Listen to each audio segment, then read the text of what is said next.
8:1, am I right? Matthew chapter 8, verse 1. Hey, I remembered. That's a first. And it begins with, when he came down from the mountain, great crowds followed him. And behold, a leper came to him and knelt before him, saying, Lord, if you will, you can make me clean. And Jesus stretched out his hand and touched him, saying, I will be clean.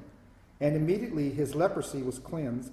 And Jesus said to him, see that you say nothing to anyone, but go, show yourself to the priest, and offer the gift that Moses commanded for proof to them. And we're going to go ahead and stop there.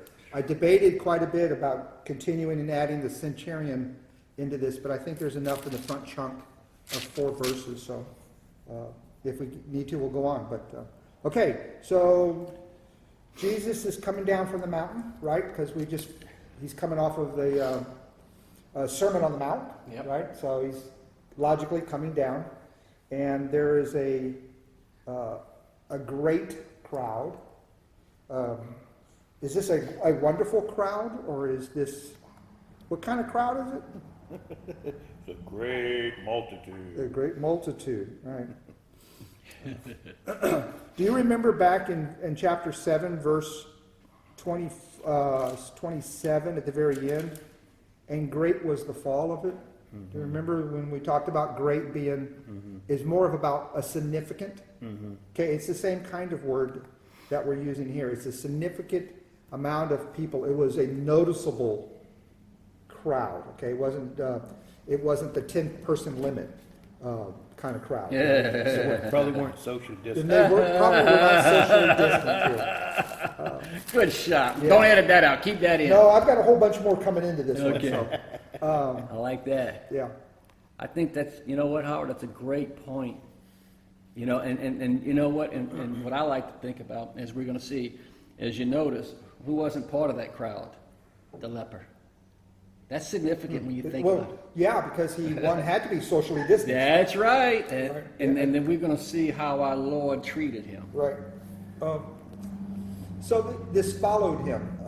Is there an implication that they like followed him, or just, No, I think it's relevant. just kind of just in the crowd and just followed him? What do you think? I think to me, because I'm thinking, why were the Pharisees and the Sadducees and whoever, the kings, so jealous of Christ? Because of his following that he was getting. It must have been a great amount of people, and it was the regular people. Yeah, let me ask the question a little more specifically, I guess, is what I'm trying to drill to. Yes. To this question. You follow a music band. Are you what do they call them, a band?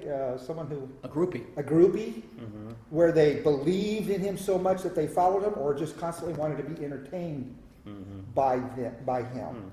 Mm-hmm. This follow come to my mind. I think of the hymn, the invitation hymn. I have decided to follow Jesus. Mm-hmm. Are they following him because their lives have changed, or are they following him because this is the latest and greatest, and ooh, wow, he's got some powerful words? Is it too early to tell? I don't. All I gotta say is, and I see what you say, is Jesus at this time is presenting himself to be the Messiah. And you got to remember, the Jewish people were looking for this great leader. So I think it could have been a combination of both, because they were looking. And I think what's so important about his ministry, and part of his ministry was healing. And if you read the scriptures, Christ is the only one that healed everybody. It wasn't like, when he said, you're healed. And that's what the scriptures say, because that was one of the things that were to foretell about the Messiah. He would be able to heal people. So again, I gotta walk in there. What are they expecting? And that's what they're expecting. And so I think it's a combination. You got some people, I'm sure, who are just like the feeding. Oh, they were looking for a free meal. But then you got a lot of people who are looking for, is this the coming Messiah? Mm. So I kind of go both ways with this. Mm. The verse 28 before gives a clue. Yeah. Or 28, 29. Yeah. Yes. Yep. Good point, Steve, about the scribes, huh?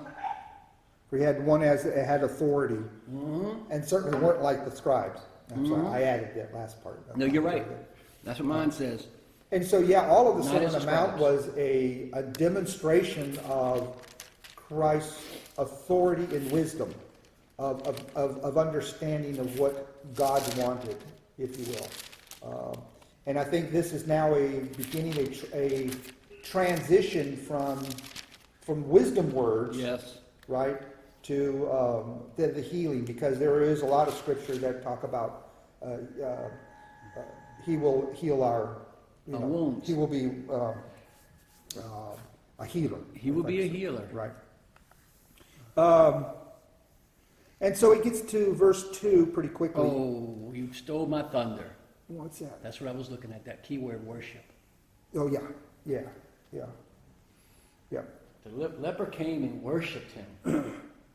Now think on that for a second. That leper, to me, in a sense, he knew something. Yeah, and it was this worshiping. Mine's got the phrasing of knelt before. Okay. Okay. I would say that. But I think that is a sign of worshiping. You know, we Southern Baptists, maybe I should phrase it this way, our best form of worship is to stand up. and I wonder sometimes if a true expression of worship is more of the prostrate, is the falling down, and not standing on your own 2 feet. There's kind of a play on words there that I'm trying to. Well, that standing thing is a very American thing anyway. It is. Right. I mean, in a lot of other cultures, the bowing down or the laying prostrate is more of the sign of humility, Right. significance of who the other person is. Yep. See, I know mine says, and behold, a leper came to him and bowed down to Yeah. him, Right. saying, Lord, if you're willing. So Yeah. it's a recognition of Your place. authority and Yeah. your place. Yeah. Yes. It really is. Yes. And sometimes I kind of miss that in our public expression of worship. Is I kind of miss that real humbleness. But it would mess up our 3-piece suits when we go to church, our dresses. Oh, I'm sorry. I'm talking.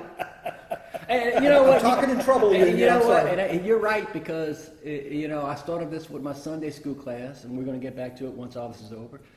At the end of class, we kneel. I do one knee because I can't do two. We kneel to see the prayer. I want to teach them that. And I'm honest with you. At night, my final prayer at night, I'm on my knees. Yeah. And because I want to humble myself before the Lord. One thing I think it's a form of worship. Right. But so I think we've kind of lost that, Howard. You're right. Mickey, you hit the nail on the head. We got to kind of, you're right, read it, or like you said, from what this culture is. Our culture has kind of messed up worshiping. I really believe that. I'm with you on that. Yeah, it's a shame. Not that I'm going to start prostrating myself. I'm not saying that I'm going to be doing that, but I do kind of inside feel like I want to express more, right? I want to express more Yes. with it, but I don't want to chase people off too. Yeah. And there is that. Let's talk about the leper, because we kind of Yes. skipped over this person. He's next. So leprosy, it's kind of an interesting thing about leprosy. As I was doing some studying about it, I just couldn't help but put parallels to the COVID-19 on this. That it talks about you have to have social distancing, Which was the law. which was the law, It was the law. and it was a cultural thing as well. Yeah. They were afraid that if you got anywhere near, and by the way, do you know what the distance was? 6 feet. 6 feet. And they had to wear a covering, including half the face had to be covered for a mask. I just find it amazing, the parallels here. And they have to announce as they're walking down the street, that's right. unclean, unclean. That's right. And I feel like I have to do that at Walmart sometimes. I feel like I have to start announcing, unclean, unclean. Well, now you don't have to say anything. Just don't wear a mask. I They don't know wear a you're mask. unclean. Everyone And thinks. they just assume you're unclean. Exactly. And I was asked, That's funny. I said, I don't have it, so I don't have to wear a mask. It is fascinating. Now, while I make light of it a little bit, to this leper, it was very significant. Yes, it was. In their lives. I mean, At the time, they had no type of way of dealing with leprosy, or No, it was a death wish. Hansen's disease or something, whatever it is. Hansen's disease, Hansen's, Hansen's, yeah. right. So they literally put them in colonies, if you will, and grouped them and casted them out. If you think about that, it's not just about physically being, I wouldn't need for you to stay at home, but rather, there's no income. No. You immediately become dependent on others' good nature to provide for for the basics, the food. And what I think is and I think when you talk about this, you have to, and I think it's great because, I like to talk about the law when it comes to things like this, because God, through his infinite wisdom, we look at it as, he was mean, but it was to protect the clean, so to speak. Mm-hmm. And you're right. But in the law, when they were separated, it was mandatory that the Jewish people take care. We got to put them away, but you don't cast them out. You don't kill them. You don't kill them. Right. We got to take care of them. We got to feed them. And that's the way the law was. And it's if you look at the way God operated, it was really awesome with Jerusalem. He says, okay, you got what you got, I get it. But you still need to be taken care of. And I think that's very important. Now, did they always do it? No. It's like we don't always listen to God. But in the end, I love the way God, even though he says, he could have said, well, I'm going to cure it. No more leprosy. No, that's part of what it is. That's life. But we need to take care of you. And I need to make sure that you don't contaminate the other people. So I think that's important that we even what we're going through today.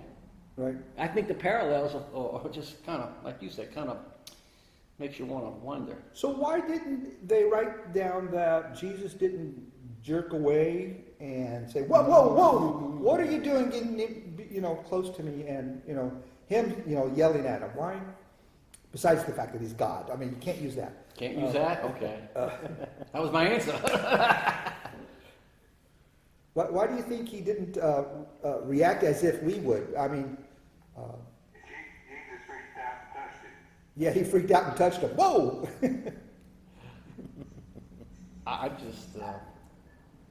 I think it's part of the plan.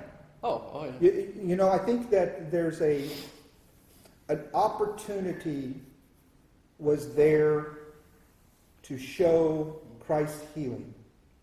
I think it was there to show his authority. Again, who he says he was. And it's so important. Again, what I love about it, look at the words that are used. You can make me clean. You are cleansed. And now it gets even better. He didn't say, okay, now go on your way. No. You got to remember, Christ came to fulfill the law. And he did even to this. He says, go and show the Pharisees and them, because under the law, you had to show your cleanliness before you just started congregating. So Christ, it's, again, even with his instructions, he was keeping the law, which is, to me, is amazing, because then... Go ahead. Let me just clarify. He was telling him to keep the law. Yes. Yes. Yeah. That's Not what Jesus, I mean. because technically... No. That's what I'm saying. Jesus, by saying to keep the law, Jesus was keeping the law, because you got to understand something. Jesus was a Messiah. Yeah. The death, burial, resurrection has not happened yet. Okay, so Jesus taught under the law. And that's why no Jew can say, well, Jesus was this maverick who just abolished the law. No, I don't abolish the law. I come to fulfill the law. Right. So I'm not going to, how can I tell you to do something if I'm going to mislead you to go against it? You see, then you can't be who you say you are. Right. You see, so I still say this, the death, burial, and resurrection, he's coming as the Messiah right now. And I love it now. We are clean from the inside out. The Jews were still looking from the outside in. I think that's important to me. I think that's where, to me, it just blows me away to see. To me, that's the power of God. Right. That's the power of God. I wanted to ask a question about this, the statement that the leper had said. Mine says again, Lord, if you will, you can make me clean. Mm-hmm. What part of that is the faith? Is the Lord, acknowledging him as Lord, acknowledging him, if you will, or you can make me clean? Jeez. Faith in action is what you're saying. Is it acknowledging that, that he is Lord, or is that just a nice title? Is it acknowledging that, if you will, in other words, I acknowledge God's will in my life, whatever that is, or is it an acknowledgement of that the Lord has the capacity to do it? If I could say it this way, Yeah. which of those three parts in that sentence caused Christ to heal him? If I can ask it that way. Well, I'm going to throw out another option. Oh, I like it. I love it. There we go. I think it's the word before Lord. Saying? Mine says saying. Oh, saying. That's where the faith was. Is in the expression now. The faith is that he took the step to ask. Even though everything around him, his society, the way he grew up, everything told him that's just not what you did. The law said you don't do that. That's not your place. And yet he decided to go against what the society and the law and everything and ask, you know. Now, in that asking wraps up everything else in here, right? In that asking shows that he understood that there was something different, but he also understood the authority because of the way he asked. But to me, the faith is the fact that it's the fact that he asked, you know, and the asking is what released everything else, right? Good point. And take it a step further, what Paul says about Abraham. Before Abraham even acted, he was credited for righteousness because by faith, he already demonstrated his faith. See, I think that's important. You're right. Even coming to Christ demonstrates his faith. Right, sure. I mean, I'm gone. That's interesting. Yeah. That's a good point. He knew, and kneeling, worshiping, he knew who he was coming to. That's, yeah. That's an excellent point. Yeah. Yeah. Okay, cool. I like that. I wrote that in there too. I stole that from Howard and Mickey. Yeah. I'm just letting you know that right now. And so in 3, Jesus did say, I will, in response. So be clean. So he basically answered both of the phrases that was in there, right? I am willing, and Yes. and you know, and I will make you clean on it. I find it interesting that he is willing. You know, he says, yes, I am willing. I'm willing to heal you. The way I like to interpret this for myself, if I apply it to myself, is God does want me healed. Whether it's from the outside in or the inside out, he wants me healed. Yeah. That is his desire. It's what he's here for. Not to make Howard feel better, but to be healed. Right. Right? From my unrighteousness. That's the key, and this is what I like to say: pre-resurrection, after resurrection. Because, and this is why I'm saying is because if you read the scriptures, he healed. It says, and I'll find it. He healed all. That was one of his manifestations to let people know who he was. I am the Messiah. Now, and people will take these unfortunate scriptures and say, well, today after the cross, he wants to heal. He wants to heal everybody. No, because actually, look at Paul's life. I always use Paul as an example. Sure. Paul was, after he came to the cross, bro, he had a rough life. But he says, I'm just an ambassador. Life goes on. I am my blessed hope. He's coming back to get me, and I will live eternally. Right. So we got to be careful, because that's what I don't like when people say, well, why doesn't God heal today? Well, because that's not his, in a sense, that's not what that's about right now. Right. Yeah. Yeah, and that's very dangerous for us to take that and say, this is this proof text that God heals everything. Right. Thank you. And all we have to do is make the expression of, you can make it clean. Thank you. And land on that part of the phrase. When I think, Mickey, you're absolutely right. It takes all of it, including that saying that's in front of it. I am willing. And God willing. is, you're right. You know, Right. how many of us pray and said, your will be done, and really mean it? Right. Really That's a mean good it. point. Right. And, you know, and even Paul in his life asking for that thorn of flesh Yes, to 3 be times. removed, and the answer was basically no. Right. It's You not gonna finally happen. go on your way. Don't bother me. In a sense, I'm paraphrasing. Right. Don't bother me again with this. I Yeah. told you no, Paul. Yeah, my grace is sufficient. There you go. Bam. It's done. Right. Right. I mean, and it even goes to Jesus, right? What did Jesus say? I mean, Jesus is in the garden, right? And what does it say about his crucifixion, which he knew was coming? Yeah. If it's your will, remove this from me. Right. You know, asking in the same fashion, asking as a man, but but understanding the prayer. I mean, what's amazing about this is this is a leper whose whole life is changed because of this disease, and yet he doesn't say, "Heal me." He says, "If it's your will, heal me." I mean, what a powerful thing for him to understand the fact that this was God. Right. And that Jesus had a choice to heal and not to heal him.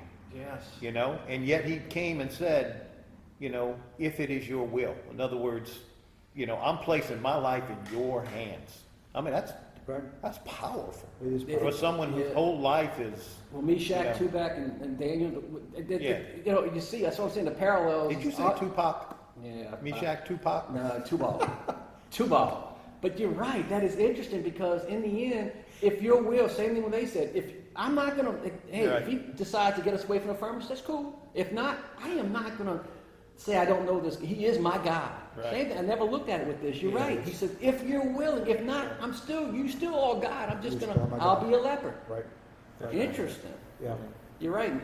That's another very good point. All right, so we get to the end of this, and Jesus puts that admonishment of him to say, don't tell anyone. This is the messianic secret is what the commentaries list this as, is an interesting thing, is Yep. keep it a secret. Now, in the parallel in Luke's chapter, this leper just immediately disobeyed Jesus. Right. And so... but anyways, we won't get into that. I think that's but, fun. I think that's fun. It's like, yeah, right, I'm not going to tell anyone. Hello, I am healed. And how do you play it off? Yeah.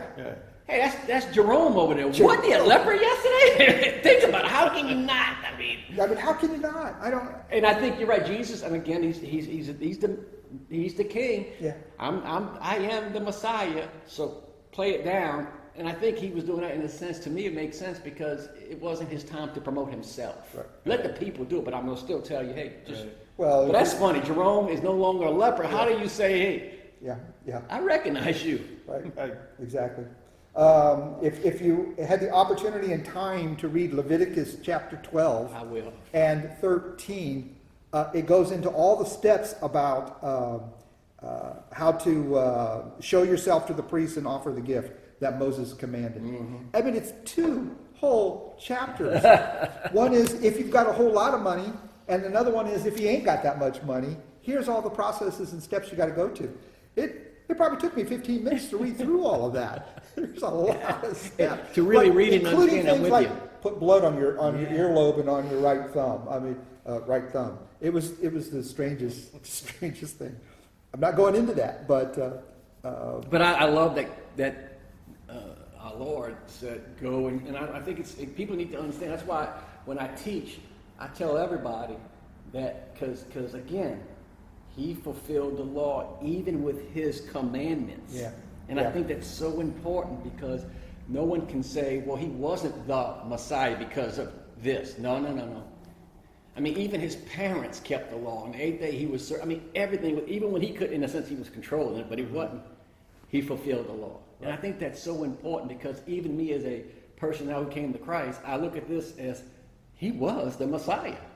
yeah, and at the end of it, it says to provide proof to them Yes. on it. And as you think about that, it's like, the reality is going to be this leper is going to go to the priest and say, hey, priest, I'm unclean. And the priest is going to ask a natural question of how. Right. Explain that. Yeah. Other than say, I don't know, I just woke up one day. Yeah. It was no, he's going to explain it. Oh, yeah. That guy that you were listening to but were not happy with, who was bashing you guys, he healed me. Yeah. And here's proof, because he's the Messiah, and I got some proof. Yes. I really think that's cool to do it. You know what it reminded me of was like this conversation at work I remember one time that was kind of edging into a spiritual discussion, but then the part that everybody sort of grabbed a hold of and wanted to share a story on each person was about how some kind of almost magical, mysterious event had unfolded for them, like couldn't find something, and then